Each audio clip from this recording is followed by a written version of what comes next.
The current political and economic climate in China is among the most challenging in recent memory. Just to give you a few examples, after imposing severe confinement limits, the Chinese people for the first time in history demonstrated against Xi Jinping and demanded his resignation. The real estate bubble has also left China with a significant financial problem that could ruin its banks. Regarding being the world's factory, many businesses are started to shift their manufacturing to other nations as a result of the country's severe economic recession. China also has a very major demographic issue, which only serves to exacerbate the situation. The Chinese economy is currently in very bad shape, and as a result, many economists believe that China is about to enter a severe economic depression, that the Xi Jinping government is concealing the impending major catastrophe, and that the Chinese economy as a whole is a fraud. China is a global power, and it has the second largest economy and manufacturing in the world, thus its collapse would be disastrous for the global economy. But I must disappoint you, at least not yet. China's economy is not poised to crash. I'll analyze each challenge China is facing in this video and explain why.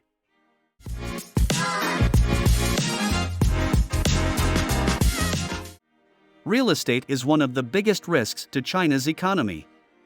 One of the best investments anyone could make in recent decades was real estate in China. The economy was seeing voracious growth since the 1990s, and countless buildings, houses, offices, and all kinds of infrastructure were being built. Everyone benefited from this building, including those who made real estate investments, banks that made loans, and the government, which watched China's economy flourish. But with time, things grew out of hand. Real estate prices in China were rising, reaching the astronomical levels we see today.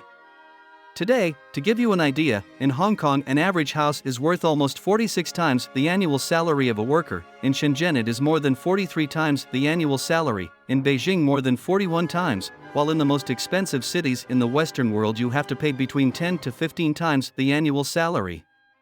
And it is here that prices cannot continue to rise, as everything that goes up has to come down someday. Economists contend that because China's economy was based entirely on debt, when the bubble bursts, the entire country's economy will collapse. And evidently, as you will see here, the debt levels of the population relative to China's economy have been rising steadily. And that rise is highly correlated with rising real estate prices. Therefore, banks will be in danger of going bankrupt the moment prices fall and customers are unable to pay their obligations. People will withdraw their funds from banks in order to prevent losses as a result of the possibility of bankruptcy, which could trigger a bank run. Additionally, economists utilized the Great Depression in the United States in 1929 and the Great Recession in 2008 as examples in their forecasts and arguments. In these two instances, a debt-fueled bubble was what caused the crash. In 1929, the stock market's stock values experienced a bubble, whilst the US housing market experienced one in 2008. And when these two bubbles deflated, the economies crashed and the banks failed. And here is where the case for China's impending collapse originates. The insolvency of Chinese banks that provided mortgage loans and owed money to construction businesses would be the first step in the collapse.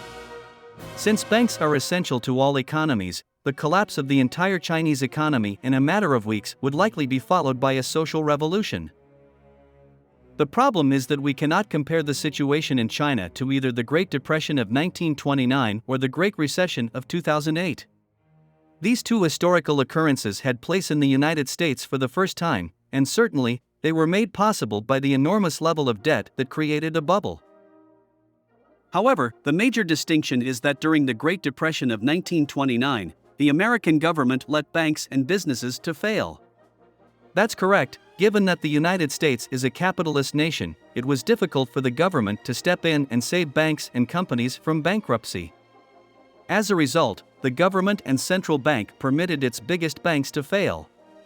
This triggered a more than 10-year-long global depression, which contributed to the outbreak of World War II.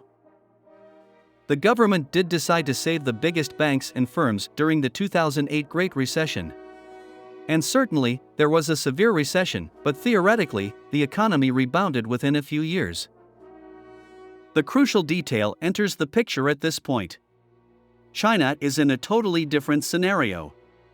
Although all Chinese banks are owned by the Chinese government, the Chinese financial system is not a private one. As a result, the government won't permit its banks to fail.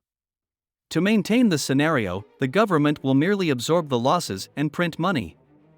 Obviously, the economy would experience severe issues, and undoubtedly, many businesses would fail, but the most important component, their banks, would not fail. Additionally, since the Chinese government also controls the central bank, it only needs to print more money if a large portion of the Chinese populace wants to withdraw money in bulk from Chinese banks. Therefore, a recession, possibly accompanied by inflation as well as an economic slowdown, would be more plausible than a depression similar to that experienced in the United States. The Chinese economy has experienced unprecedented growth in recent decades.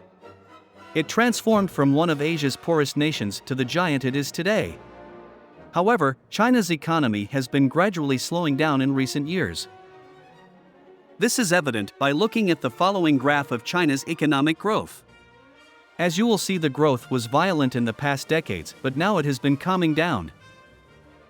This is quite normal. The Chinese economy has grown to such a size that it is currently having difficulty maintaining the robust growth it once experienced.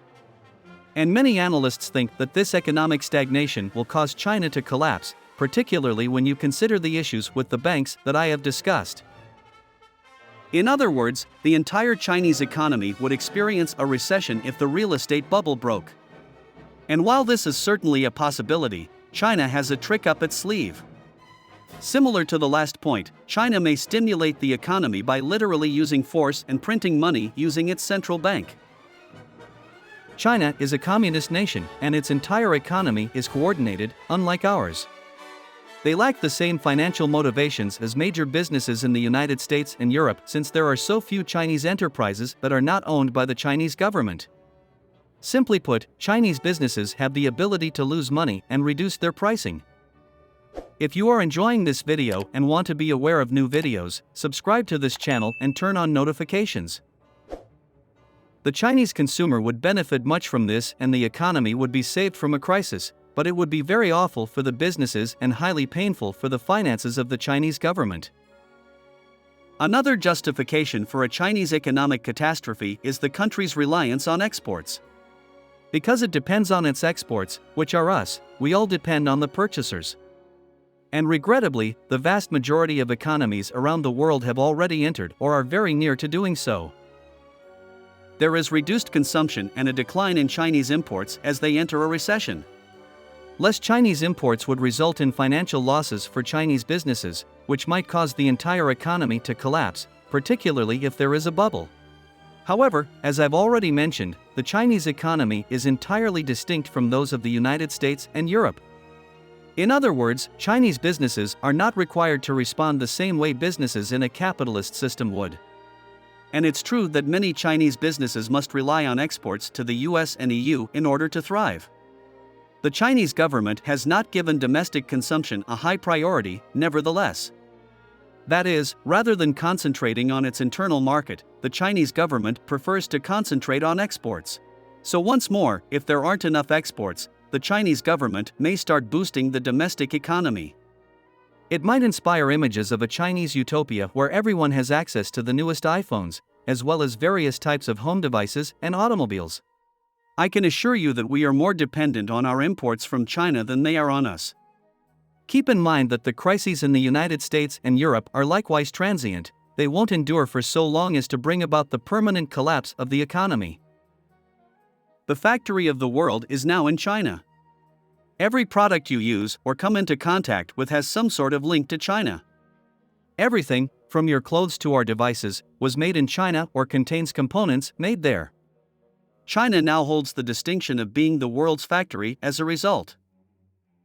Because of this, our society is so dependent on China that it would disintegrate if China stopped exporting all of these goods.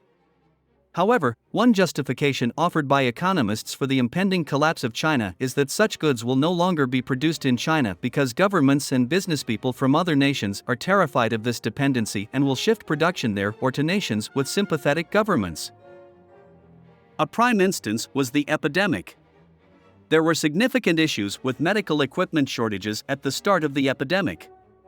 It was discovered that the majority of that machinery and even the medications were made in China. Many governments all around the world were alarmed by this and began searching for nations that could produce the same machinery. In addition, China must still enclose very significant cities and states because to its ongoing, grave COVID issues. Shanghai provided a good illustration in 2022. Shanghai was confined due to a virus outbreak that lasted for more than 2 months. Yes, 2 complete months. Remember that this happened in 2022 rather than at the start of the pandemic. And in November 2022, this kind of confinement reappeared in a number of Chinese towns, but this time, the populace grew tired of it and protested. The Chinese people demonstrated against their leader and called for his removal for the first time. Governments and business people were quite afraid of this. First, because these restrictions seriously hurt China's ability to produce goods, and second, because they demonstrate China's potential for political instability. Due to all of these issues, both American businesses and the government are now in favor of transferring factories abroad. As alternatives, a number of nations have been mentioned. Mexico, Vietnam, and India are a few instances. In this instance, Mexico is already the American factory. The administration has also suggested that manufacture take place in the United States. Yes, the administration of President Biden envisions the relocation of numerous important firms, including those producing microchips, biotechnology, and other components. Given China's reliance on exports, it is suggested that this would have a significant impact on the country's economy. Simply said, China would stop serving as the world's factory, which would cause the Chinese economy to collapse. I regret to inform you that this will not cause the Chinese economy to crash. First, China has truly taken over as the global manufacturing. Even though China is a wealthy nation, its labor force is roughly comparable to that of less developed nations like India and Vietnam. Additionally, thanks to its exports, China has built a whole infrastructure. We rely on China because it has the ports, railroads, roads, and other types of infrastructure needed to produce and convey all of the goods it manufactures. China manufactures goods of excellent quality and at extremely low costs, and its infrastructure cannot be moved overnight to another nation. The United States and Europe are aware of this. Therefore, they are attempting to outsource the manufacturing of vital components like solar panels, microchips, and other types of technology to other nations. This is the goal, but sadly it will take a lot of time to achieve it. Therefore, it is a little late for us to achieve independence in China, the world's factory. It won't be simple to break up with them because we already rely on them.